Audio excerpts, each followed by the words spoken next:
All right. We are super excited today to have you on our podcast, Dr. Jose Antonio. Thank you so much for joining us.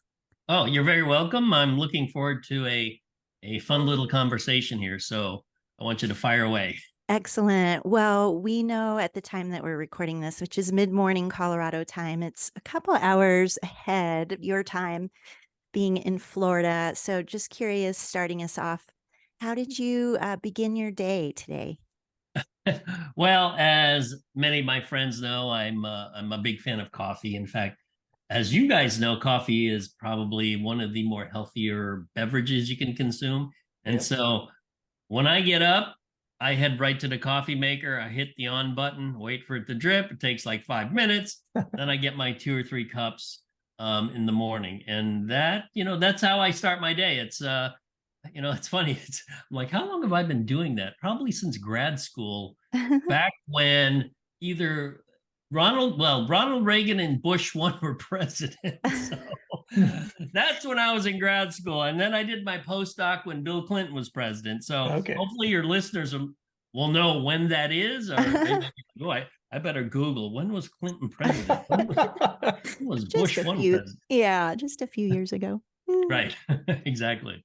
That is a little bit of a history lesson. Some of our listeners would be like, "Oh yeah," like you bring them back a little bit now. Yeah, exactly.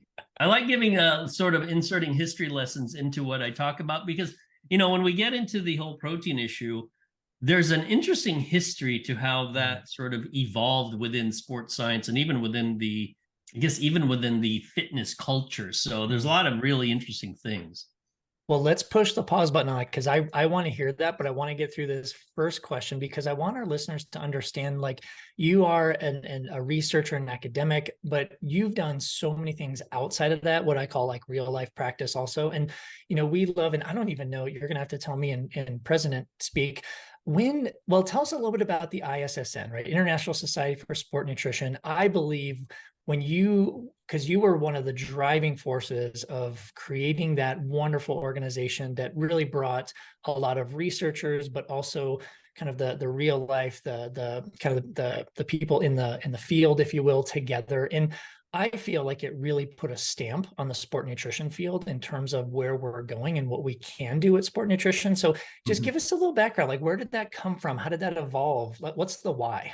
Well, it's an interesting question because I'll be quite honest. I not only had no intention of starting an academic nonprofit, I really didn't want to. And part of that was there's a lot of work involved. It's like Yeah. you're basically starting a company. It's like, wow, do I have time to start a company? Do we have time? My friend Doug Kalman, it was really him and I that Right, sort right. of spearheaded it. It's like, wow, okay, well, do either one of us know how to do this? Well, no, neither one of us does. Okay, but we're going to do it anyways. But that's sort of fast forwarding. Let's go back a little. When I was in doing my master's degree, I worked with a guy named Peter Lemon. This was at Kent State University, and Pete Lemon was one of the first researchers to talk about increased protein needs, particularly for endurance athletes, because that's sort of where he focused his research in. And this is the mid 80s. And most people outside of this tiny, tiny group of exercise physiologists thought, I don't know about that. Um, I Early in my academic career as a student, I attended primarily the American College of Sports Medicine conferences, and later on the National Strength and Conditioning Association. Attending ACSM was eye-opening for several reasons. One, they they were very anti, and I want to say anti-sports nutrition, but very anti-sports supplements, which Yes. I was like, wow, that's really strange. I mean, the only way to study this stuff is to do research, but they seem to not be a fan of even doing research in this area. So I'm like, okay, that kind of stuck in my head. Doug Kalman, this is late 90s. He organized, and you guys are aware of this, he organized I guess a conference. It was a SCAN conference, which is a subgroup Mhm. of then it was the American Dietetics Association. Now it's the Academy of Nutrition and Dietetics. But he organized a SCAN meeting that focused on sports nutrition. I'm like, wow, this is really cool. I Oh, mean, because there really wasn't anything like that. So we had this conference. at the time, this was interesting. I wasn't working in academics at the time. I was working for a company in South Florida called Rexall Sundown, which was owned, which was part of a huge conglomerate. It was Rexall Sundown, GNC, Metrics, Worldwide Sport Nutrition. It was owned by a giant giant company based in Holland called Royal Numico. They owned it all. At the time, it was the largest supplement company in the world. So I was able to bring Metrics dollars to Scan. And so Metrics sponsored the dinner, right? They sponsored our dinner. And you guys are well aware of Susan Kleiner. She was at the dinner. In fact, she was one of the speakers at the time.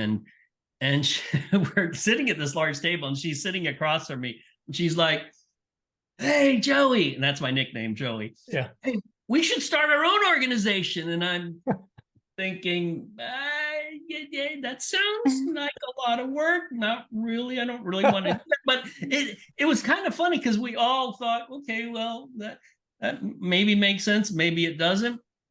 But this is what the kicker was. So what prompted us to think more deeply about it? I actually tried to join Scan. Oh. I tried. And they said, and why do we join organizations? We join them to network. Hey, not many people do sports nutrition. You guys seem to be interested in it. I'll join, pay the dues, network, yada, yada, yada. They said no. They said no because I'm not a dietitian. Oh my gosh. I said, but I just gave a talk at Scan. I was invited by Scan, but you don't want me to join Scan. And they're like, well, you got to be a dietitian. And I said, but half the people that gave a talk weren't dietitians. Yeah. They're like, yeah, but you got to be a dietitian. I said, okay, well, I find that kind of thinking quite parochial. And I thought, okay, well, that's really strange. So, and that's just one of many stories. Before I get to that, this is a good one. Before we had our official meeting about starting ISSN, Jeff Stout, who's at University of Central Florida now, he runs the graduate program there in exercise science. They graduate a lot of really great PhD students. We gave a talk at ACSM. This was, God, I want to say it's 1999 or 2000 or somewhere in that area. And for people who attended that talk, it was they called it a colloquium, but it was like a couple hours of, I talked about supplements. Dr. Stout talked about the history of it. And at the end of the talk, first of all, before the talk, I told Jeff Stout, I'm like, man, this is probably the most boring PowerPoint I've ever put together. It's just boring. But we purposely made it boring because we knew ACSM was quite anti-supplements. I'm like, you know what? Let's make it really vanilla. Yeah. No one will get mad. But when we finished the talk, people got mad. It was just the craziest thing. I'd say, oh my gosh, half the audience, it was a lot of people. It was like 300 in there. I'd say half the audience despised us. The other half, they were surprisingly, they loved us. So it was this weird, like almost a division. Like I remember one of the first people who come up to ask a question. It wasn't even a question. It was a criticism. It was pretty vile, actually.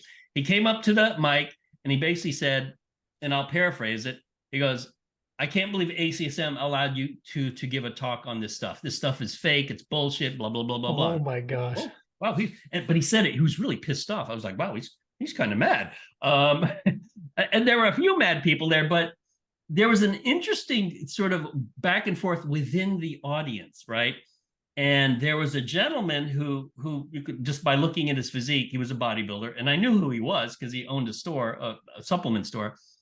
And he stood up and criticized a scientist who was criticizing us. So I'm like, oh my God, he's criticizing him. And this is what he said. And he wasn't very nice either. So this bodybuilder says to the scientist, he's like, I bet you don't even consume creatine, based on his physique. And I was like, oh my God. Here we go. Here we go. It's like, oh my God, this is going to be WWE. So the bodybuilder and the scientist, they go into the middle of the auditorium. You know where the microphone is? Yeah. They're near the microphone and they are nose to nose. You know how like fighters will get nose to nose? Yeah. And I look at Jeff Stout, I'm like, oh my God, I think there's going to be a fight. This is crazy. So what happened was, I'm sure you're familiar with Dr. Rick Kreider. He's at Texas A&M now. he was at the very back of the auditorium, and he stood up and he just screamed. He screamed. He says, basically in a very loud voice, he says, "Everybody just shut up and let these guys answer these questions." And everyone just shut up because, you know, everyone knows Dr. Kreider. Yeah. So everyone shut up. They still ask questions. A lot of people still did not like us. So I was like, oh, okay, well, people at ACSM, at least half of them don't seem to like this stuff. But it got worse. It got worse. Later on, Jeff Stout and I attended a cocktail party. And we're young, and I mean, we're young scientists. We basically just got our degrees. We're trying to figure out what the hell we're doing with our lives. And the president of ACSM walks up to us and says, and I couldn't believe it when she said this. I was shocked. And Jeff was shocked because he's like, what, did she just say what I think she just said? She looked us straight in the eye and she said, if you want to have a career, don't do any research in supplements. What? Oh, wow. Yes. And my brain, it was one of those things where, wait, did I hear that? Yeah. And Jeff looked at me like, did we hear the same thing? And we heard it. She made it clear that, and I'm thinking either that's sort of weird advice or kind of a weird threat or a combination of both. But here's the kicker. She was someone who took money from Gatorade, which I have no problem with Gatorade, but if you're going to take private money to do research on Gatorade, which by the way is a supplement, then you should be encouraging other young investigators to want to do studies that are funded by, you know, private supplement companies. So that really pissed me off. So all these things are happening. We end up going to, oddly enough, next year at an ACSM, American College of Sports Medicine conference. We had a dinner. It was myself, Doug Kalman, Rick Kreider, Susan Kleiner, and Anthony Almada. And basically we had a dinner and we said, should we do this? And it was basically from a business side, it was Doug and I decided to do it. And we're like, yeah, let's do it. So basically then Doug and I decided, okay, we'll do it. We don't know what the hell we're doing, but we're going to figure it out. I mean, it's like you're building a company, even though you don't know how to build a company. But so what we do, we ask people about it. And this was our goal. Our goal was really simple.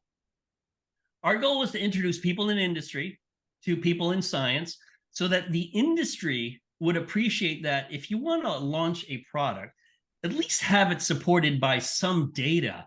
Unless you want to go back to the 70s where Joe Weider and his products, they would launch stuff, they'd make stuff up. It's all marketing and puffery and all that BS.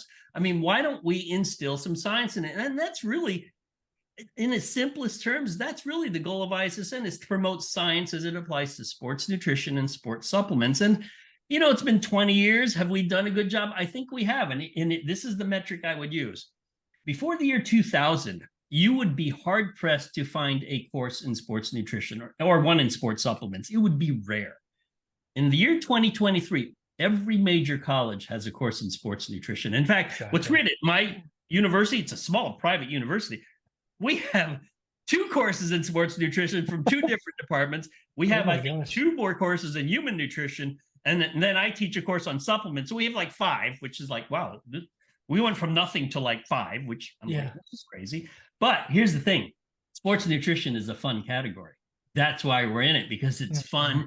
People want to talk about it. People who know nothing about science will ask me about sports nutrition. They have no idea how the science is done, but they're like, hey, in fact, I was at a cycling race. My wife, she's a national class cyclist this weekend. And once this guy found out what I did, he's like, hey, can I ask you some questions? You know, so they asked me about beetroot juice and creatine and beta alanine. I'm like, he's like, I don't know what the stuff does, but maybe it helps me. I'm like, well, it could. So that's sort of the short story of how we started ISSN. It was, I hate to say, it was purely accidental. In fact, if ACSM and SCAN was more open to that there is a legitimate field of inquiry here, we would not have done this. It's just like, here's the thing, and you guys give me your thoughts on this. There are so many people in academia, whether it's clinical nutrition or sports nutrition or just academia in general, who are really close-minded, like really close. And I guess it should shock me, but then I guess it doesn't, because that's human nature. People want to, you know, sort of cling to their little territories, and it's just odd. I still don't get. And in fact, ACSM, I want to go back to ACSM because this is interesting. I'm not like most of my training now is aerobic training because I do mostly stand-up paddling races. Back in the 80s, if you went to an ACSM conference, they were very, very, very anti-resistance training. It was really weird. Yeah. And it's not like I was just weight training guy. I was like, I'm sitting here, everyone makes fun of people who lift weights. I'm like, that's just not right. That's just not Yeah. right. Yeah. And that's why the NSCA started, because there were a group of people who said, you know what? Resistance training actually is very important for a wide variety of reasons, whether it's for performance, whether it's for rehabilitation, whether it's, hey, you just want to prevent, osteopenia or sarcopenia. So within scientific organizations, you will find these weird ideologies that aren't science-based, that they're more emotion-based.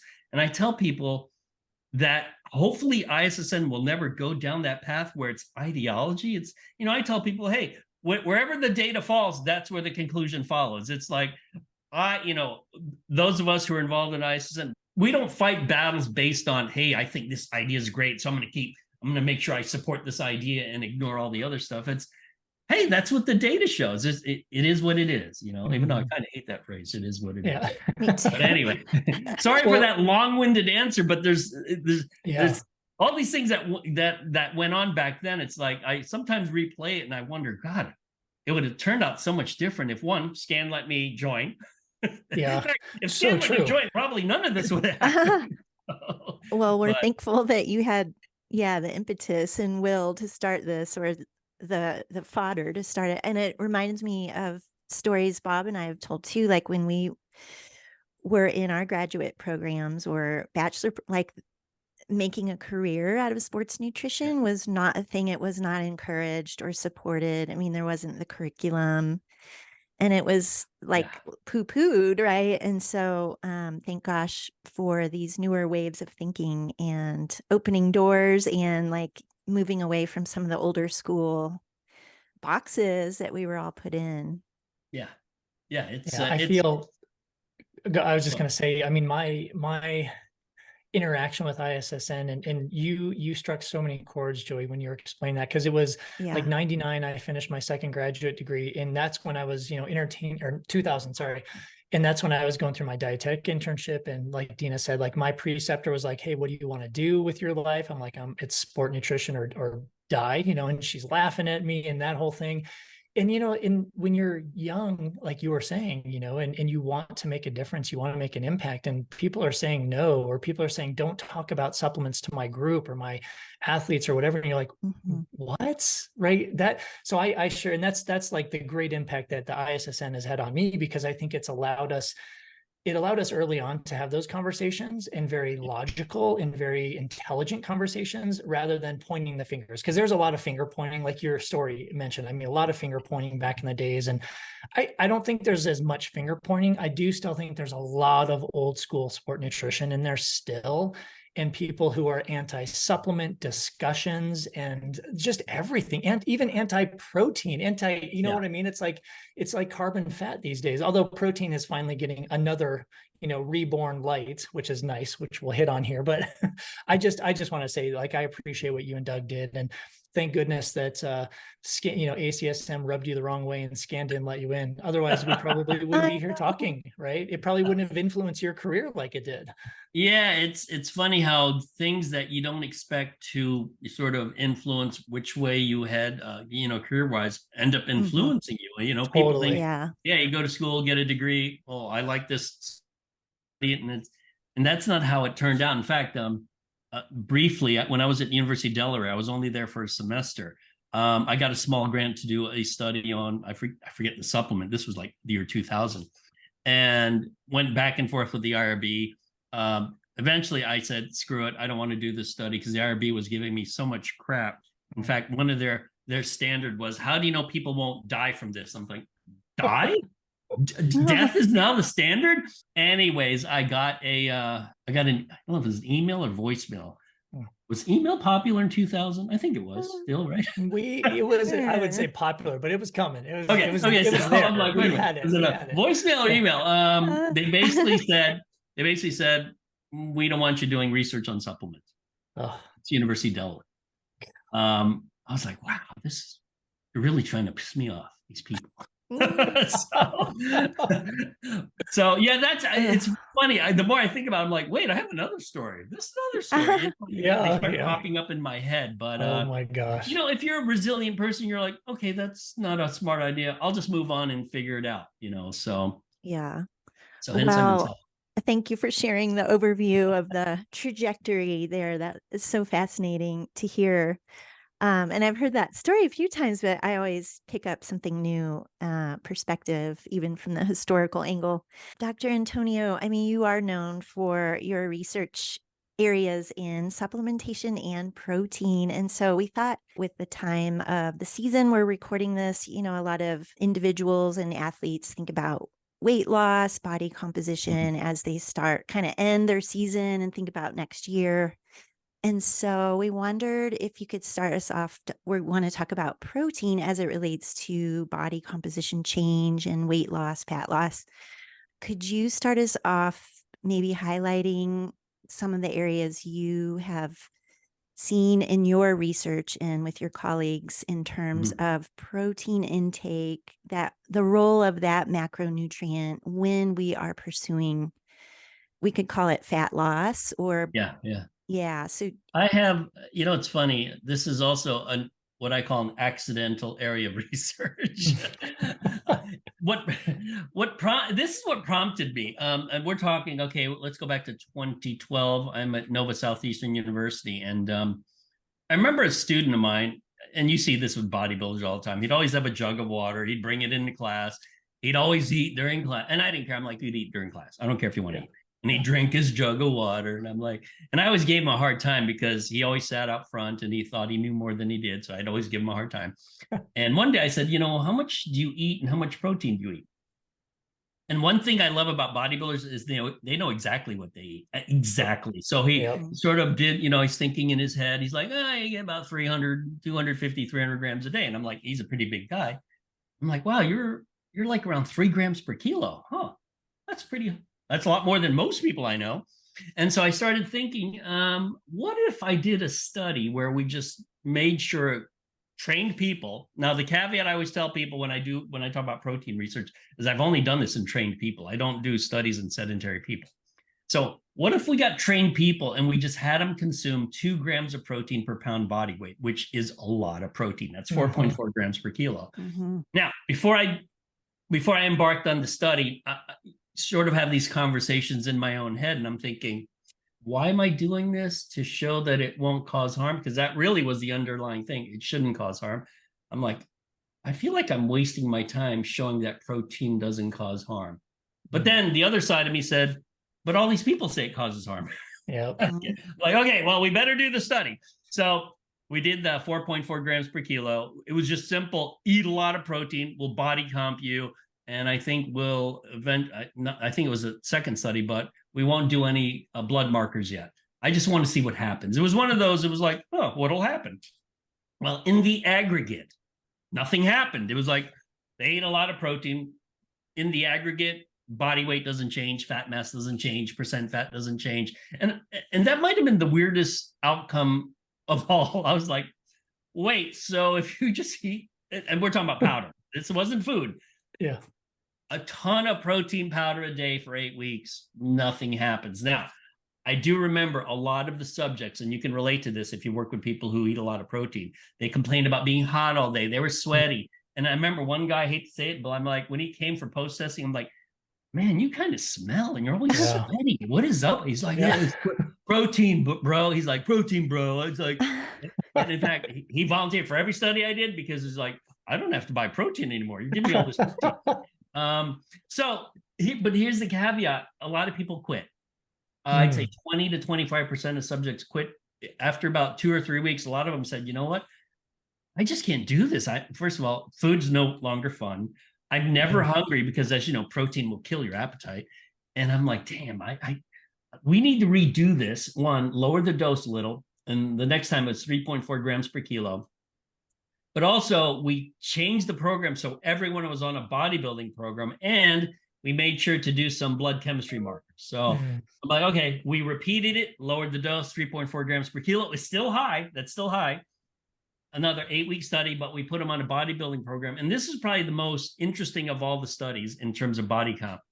We found that at a level about 2.2 grams per kilo, which is 1 gram per pound, they gained an equal amount of lean body mass. However, the group that was at 3.4 grams per kilo actually lost more fat mass. So I'm thinking, okay, if the goal is just mass, lean mass, you could probably stop at a gram per pound. But is there any harm? Is any harm going higher than that? And to me, the short answer is no. In fact, if you go up to 3 grams per kilo, you might actually lose fat mass. And then when we did the blood chemistry markers, there was no change in kidney function, liver function, all that fun stuff. So it was safe. Now, the body comp stuff is interesting to a lot of people because when it's been repeated only a few times in trained people, I think Bill Campbell at USF repeated it, found the same thing. If you jack protein by itself doesn't seem to promote gains in fat mass. If anything, it might promote the loss of fat mass. But the question of safety kept coming up. It's like, okay, well, people, what if you do this high protein diet for a year? And I'm like, okay, well, I'll see who will volunteer for that. And it was all guys, a bunch of bodybuilders are like, you know what? Sure, I'll do it for a year. I mean, they were already high, but I wanted them to be closer to 3 grams per kilo. So we did it for a year, looked at blood markers, nothing changes. And it's funny, social media is crazy. Back then it's like, well, okay, well, that's a year. What if they did it for 2 years? I'm like, oh my God, they keep changing the goalposts. I know. So it's like, okay, well, I'll get the most dedicated of these guys and we're going to follow them up for 2 years, averaging roughly 3.3 to 3.5 grams per kilo of protein. Blood lipids, no change. Kidney function, no change. Liver function, no change. Blood glucose, no change. I'm like, these guys are fine. They're eating super high protein diets for up to 2 years. Now, when people ask me about that, they're like, well, what if my aunt or uncle did that? Would that be safe? And this is what I say. I said, for one, they wouldn't. That's one. For two, they don't train the way these people train. These people train hard. Yes. And in fact, one of the critiques was, why are you only studying male bodybuilders? So I'm like, okay, let me study women. So we got highly trained women. Some were world-class runners, world-class cyclists, world-class surfer. So these are women who train hard. So I'm like, why don't we put you on a high protein diet, again, through powder. Let's look at bone mineral density, because that's one of the criticisms I heard. In fact, when I was at Scan, I heard that from a dietitian. I'm like, yep. Protein, what? Makes your bones weaker, leaches calcium? I'm like, I don't believe you. I just don't believe you. But anyways, so we did the DEXA, baseline, 6 months, 1 year, consuming a high protein diet. There's no change in whole body bone mineral density. We also did a lumbar spine scan. No change in the lumbar spine over a year. So again, what's the caveat? And this is the part I think people have a hard time understanding. These are people who train hard. Most people in the world, well, let's put it this way. In the United States, most people are overweight or obese. So 70% of our population can't even relate to what these people do on a daily basis. As you guys well know, when you train, and I tell physician groups this all the time, when you're dealing with trained people versus untrained people, you're almost dealing with a different species of human. Trained people are not the people you see walking into your clinic or your office, as a patient. They're not trained. They're not the same kind of people. So when these people are like, well, God, how do these women, they consume all this protein and they seem all healthy? I'm like, have you seen them train? So that's always the caveat. It's like, no one's going to eat this much protein unless you're someone who trains hard, because the average person who's sedentary, overweight, probably diabetic, they're eating junk. Let's face it. We know it. They're eating junk. But within the context of people who train and who are exercising, whether they're men or women, one, high protein diets are safe. Two, they probably confer a pretty good body composition effect independent of adding exercise, because in those initial studies, we didn't really change energy output. It was just they ate more protein. So it's kind of interesting that protein, out of the 3 macronutrients, think about this: carbs, fat, protein. You can go online, and these are researchers. These are not like people who don't understand the literature. There are people, in fact, many people who will put a hard limit on protein intake. It's like, what? Once you hit 1.6 grams per kilo, that's it, you're done. And I'm thinking, okay, but if you hit 1.6 grams per kilo, there's only 2 things left to eat: carbs and fat. Now, exactly. do you really need that much carbs and fat? I would guess for most people, no. Well, what if you're an endurance athlete? And you'll appreciate this, Bob. Hmm. Okay, what if you are an endurance athlete? Okay, you guys are familiar with the recommendations for endurance athlete, particularly as it applies to carbs. I think Louise Burke has, I believe it's Burke. She's published some stuff showing you could go up to 8 to 10 grams per kilo of carbs for endurance athletes. I work with endurance athletes. I don't know anyone who does that. I I don't know know. anybody who does that. My wife, she's a master's class champion USA cycling. She eats 3 grams per kilo. Yep. I mean, I've seen her diet, but get this, her protein is 3 grams per kilo. So Ah, it, what she's doing as a national class endurance athlete doesn't even follow the recommendations of most people. They follow my recommendation. That's what I yeah, tell her to do. So yeah. these are the Antonio recommendations. This is what they recommend. Let's do what I tell you. Yeah.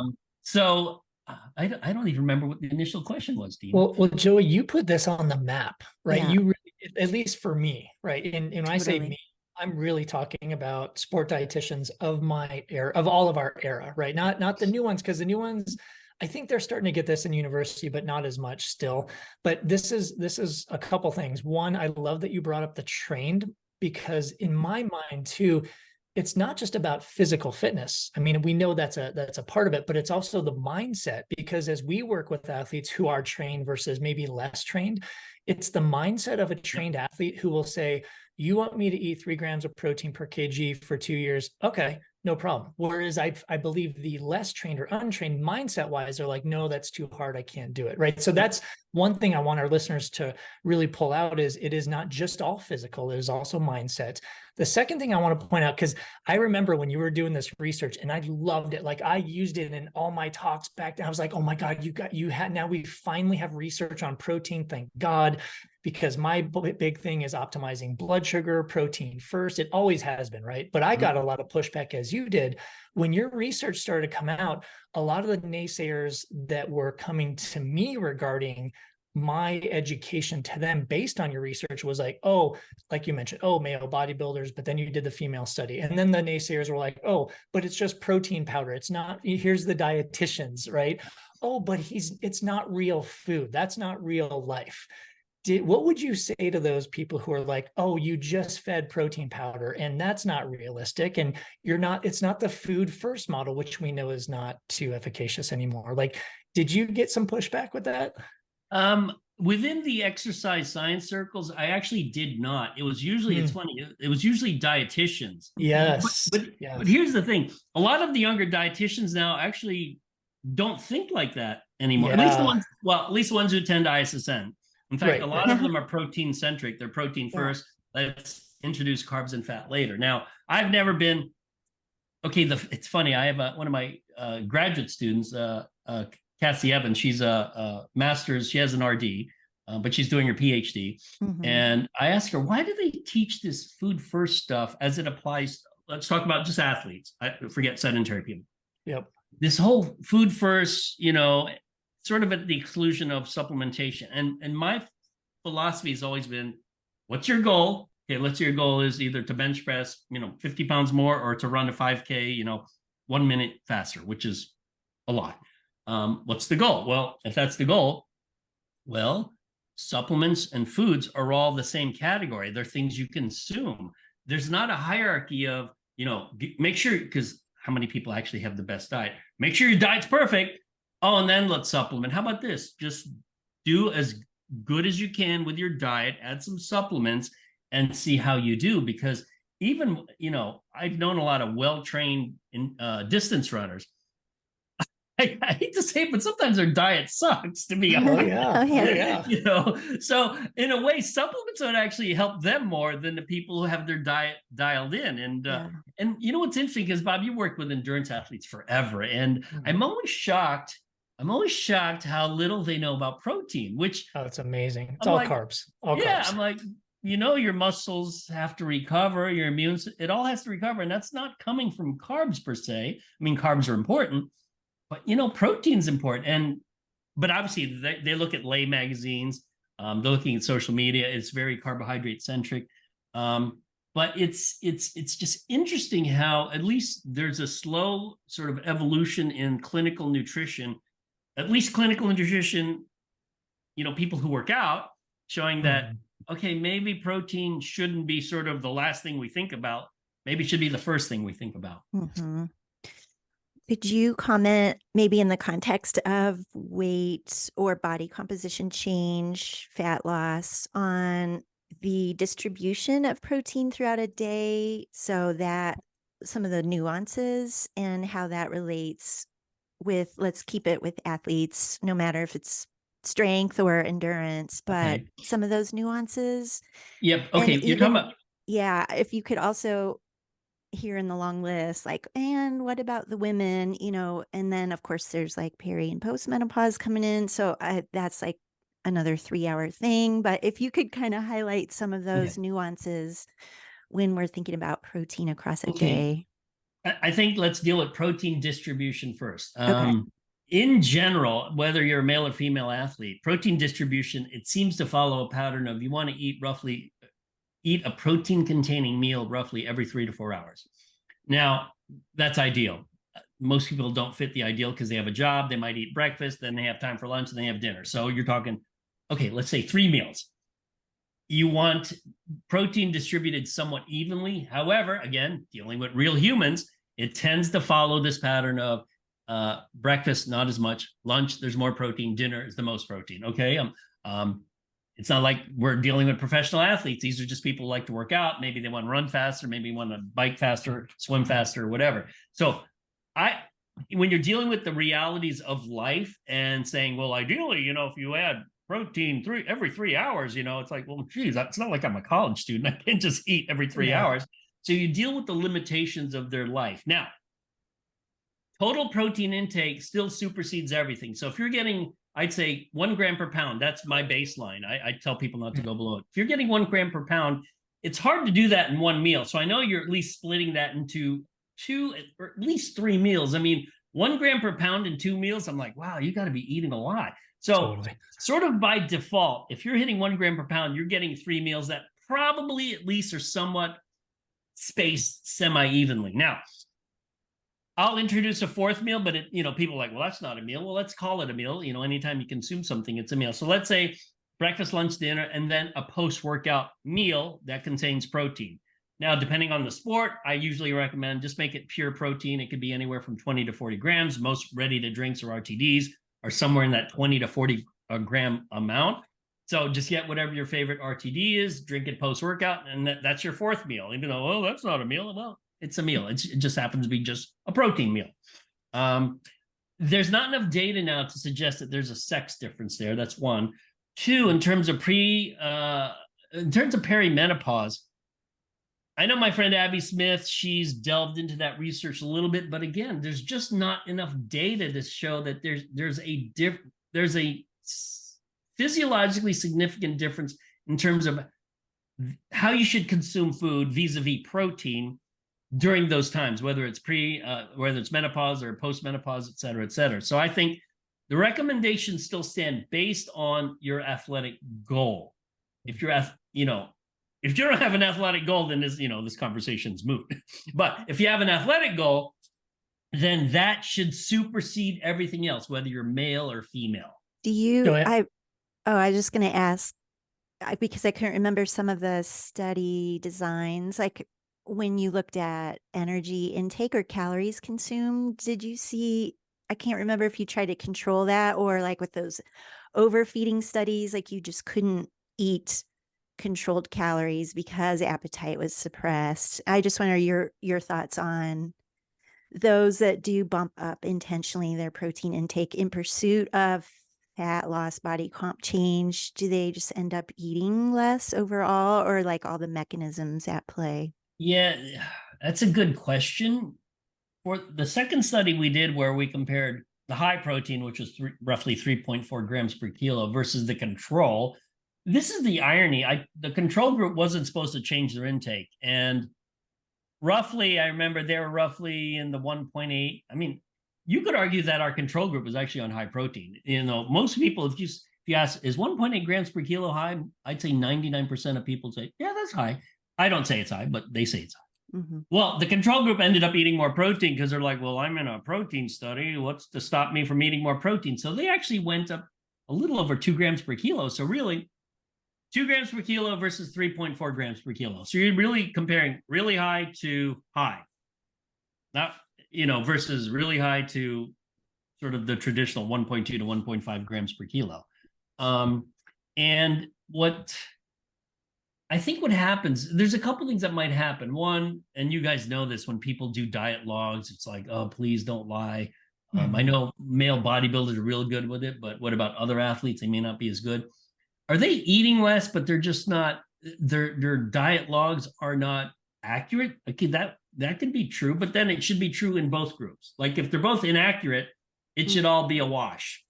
So it's not that. So what is protein doing? It's got to have something to do with, some sort of thermic effect. It has to be.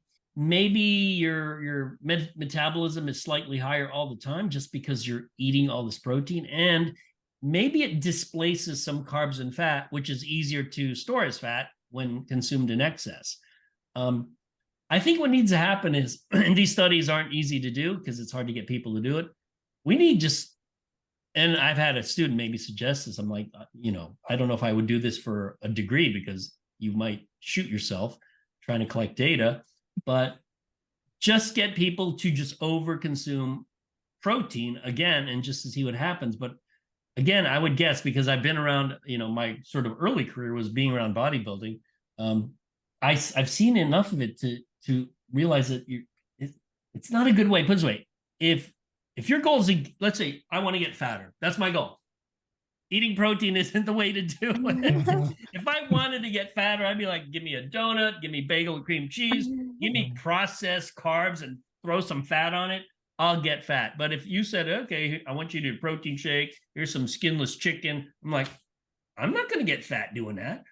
So a lot of people don't think that way because, who actually wants to get fat? But think about it. I mean, I always say, do the thought experiment in your head. What if you wanted to get fat? Mm-hmm.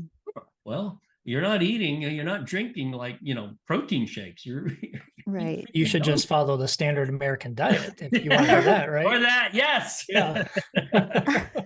Exactly. No Joey, protein.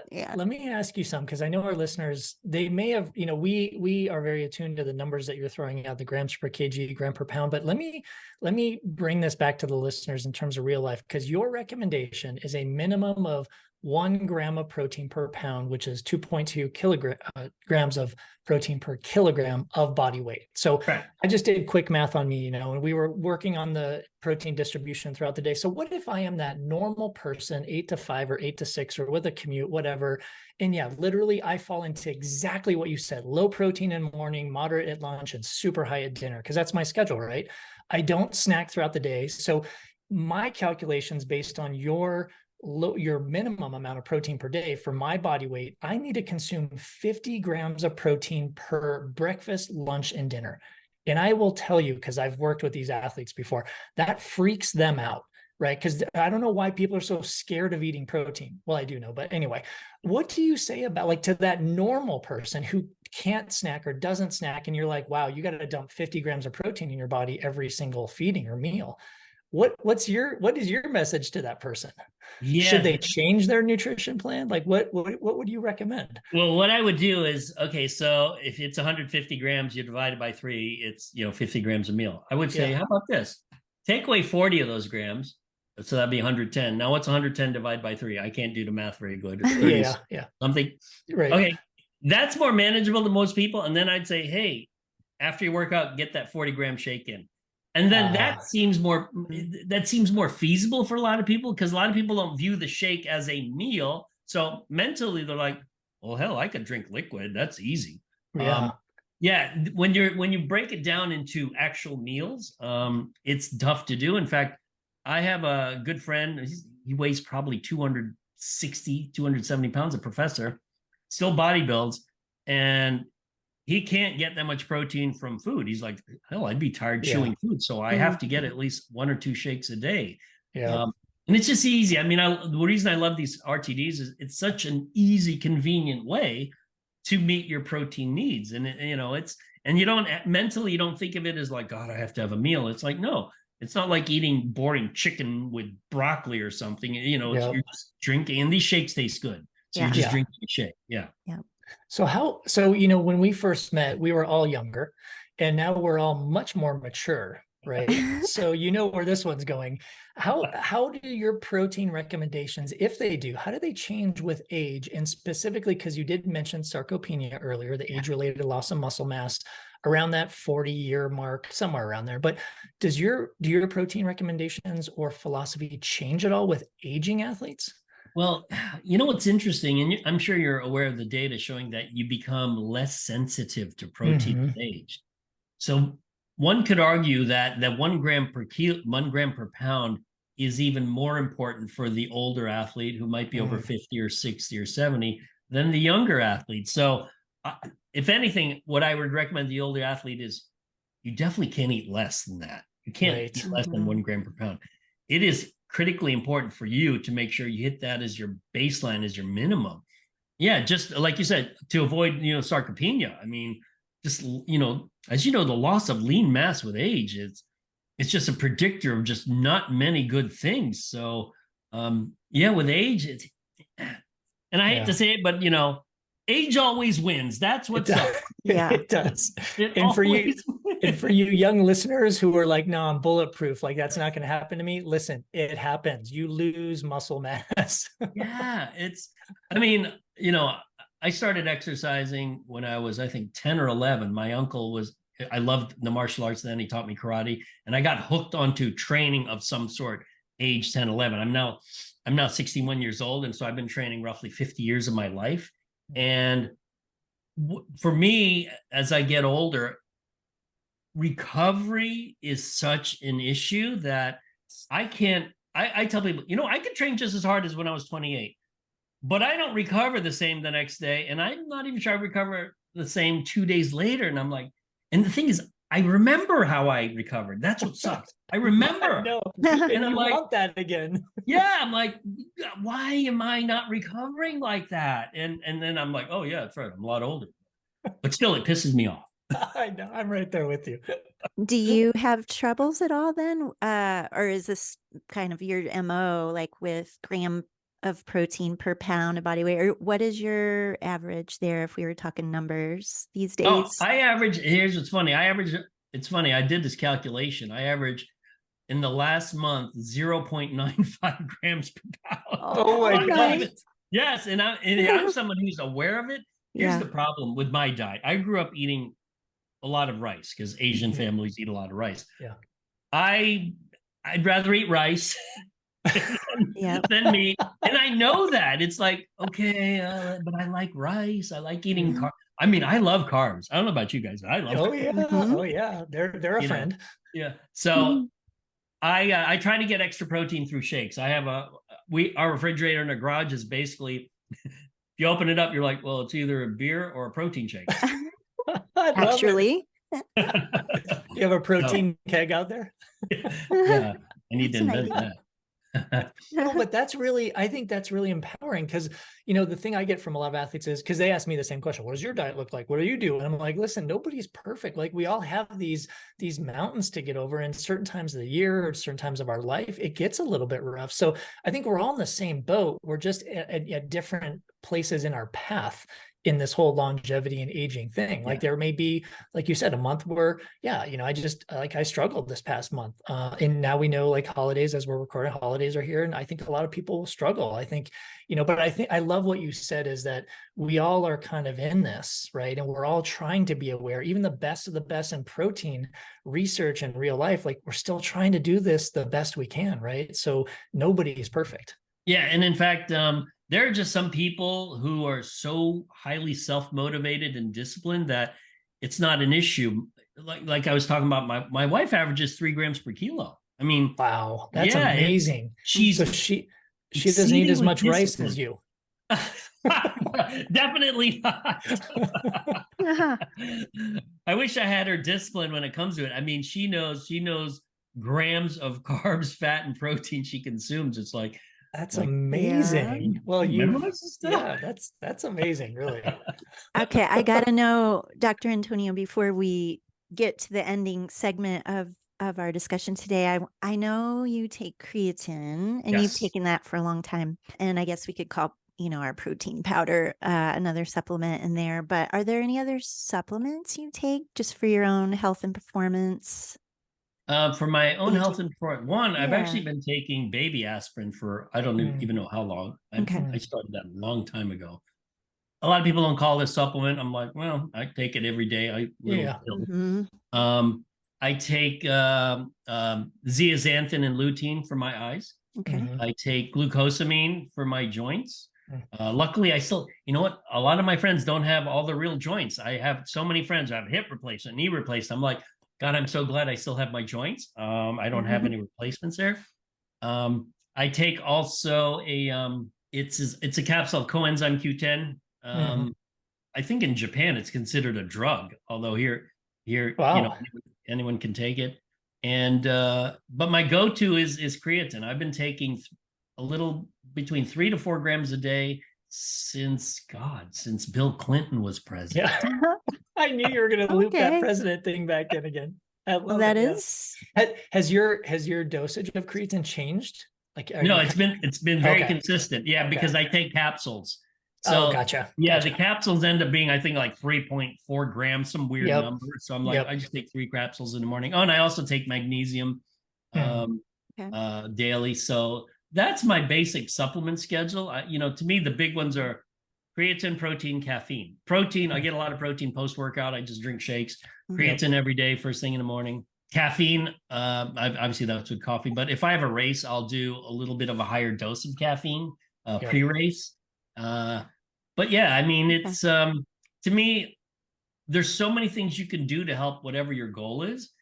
But if you're not going to adhere to it and not be compliant, then hey, January 1 is coming up. I'm sure you have friends and family who are like, hey, could you tell me what I can do to lose weight and Oh, what my diet totally. should be? Yeah. I'm like, every damn year, I'm like, Yeah. wait a minute, you didn't do what I said last year. I know. And, and I'm like, wait, so you can't walk 3 times a week for 30 minutes. You can't do that. Yeah. But you Yeah. want some complicated training program. No. Oh, and you want diet, which by the way, diet is much harder than simple, easy exercise. You want me to give you a diet to lose weight? No, because you're just not going to follow it. You might follow it for like 3 days, and you're like, you know what? I don't like this diet. So Yeah. it's it's just what weird that's I think people's expectations of what's supposed to happen, they don't realize the amount of work that's required to reach those goals. Because it's work. I mean, but you have to enjoy it. I think I enjoy the process of exercise. I've always loved it. I don't enjoy changing my diet at all. I do Mhm. not enjoy that. There's That's so hard. much more habit and behavior change and forming in Yeah. that versus an exercise, I find too. I mean, it is, unless you're like talking about training for some huge thing. I mean, then that's kind of a mountain to climb up. But no, I agree with you. It's like, who, and that's what we hear a lot from our athletes is, man, it's going to take a while. And they don't realize that and how much energy and motivation and Yeah. willpower and resources they need, right? I mean, Yeah. they need us as resources, but it does definitely take a little bit longer than most people think.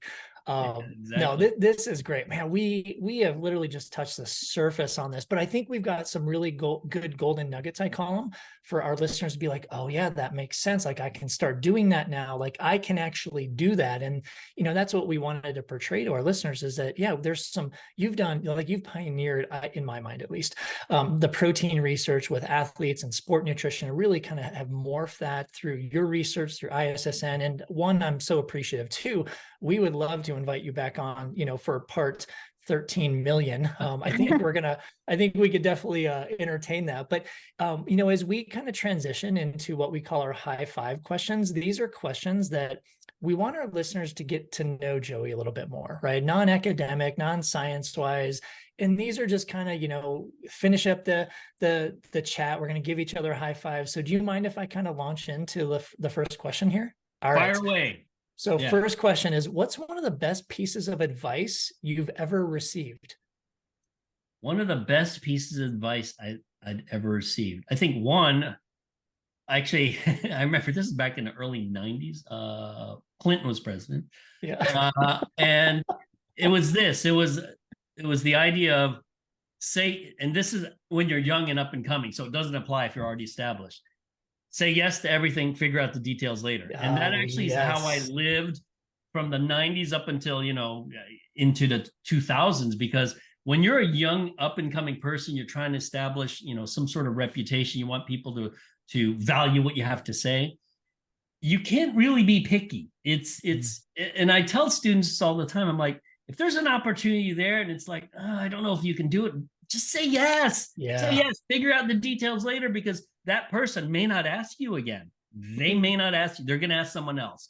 So I always keep that advice to heart. It's like, you know what? I'll figure out the details later. But the answer is yes. And then after you say yes, you're like, holy shit, how am I going to do Yeah. this? Yeah. Exactly. That's awesome. Yeah. I have a question here, number 2. What is one thing from your daily routine that you will not change from here on out? You just know it's not a compromise.